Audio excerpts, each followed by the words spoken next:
Hello, this is Don with Two Saws Tips channel, and today I'm going to show you how to check your brake fluid to check the condition to see how much moisture is in the brake fluid. Brake fluid, when you're talking about brake fluid, if we're talking about .3, .4, or .5.1 in brake fluid, they're all similar chemistry. The odd man out is .5. This does not apply to .5 brake fluid. This applies to .3, .4, and .5.1. Those three brake fluids are all hygroscopic. And what that means is they absorb moisture from the air. Over time, you actually get water in your brake fluid. And how to know when to change your brake fluid, you can look at it to see if it looks dirty. That might be kind of an indicator. But the best way is to check with an inexpensive brake fluid tester like this. Okay, this is the brake fluid tester, and as you can see, there's a scale here. The first light is for 0% moisture, means if the brake fluid is basically like new. Less than 1%, 2%, 3%, and more than 4%. Once the brake fluid gets about 3% moisture, you should change it. And if it's up to 4% or more, you absolutely need to change it.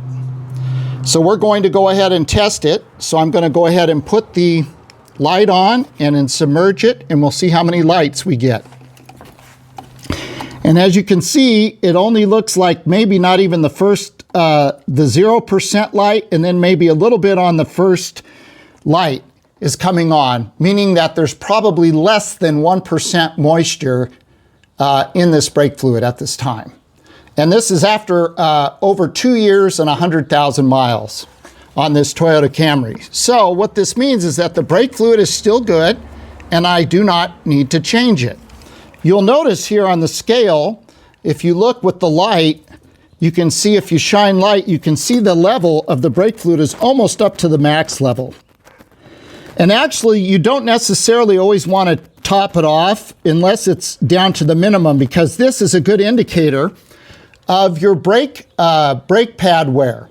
Because as the brake pads wear down, it will take more and more, the travel will take more and more brake fluid to take up the space as the pads wear down.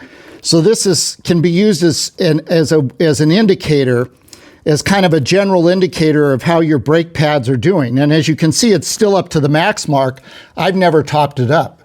So I think that the brake fluid in this case is very good. Now, it's very important with this that when you put the cap back on, you absolutely need to make sure when you put the cap back on that it's gonna actually go in and actually make a seal there. You want it to, you could feel it go in and actually make a positive stop and seal.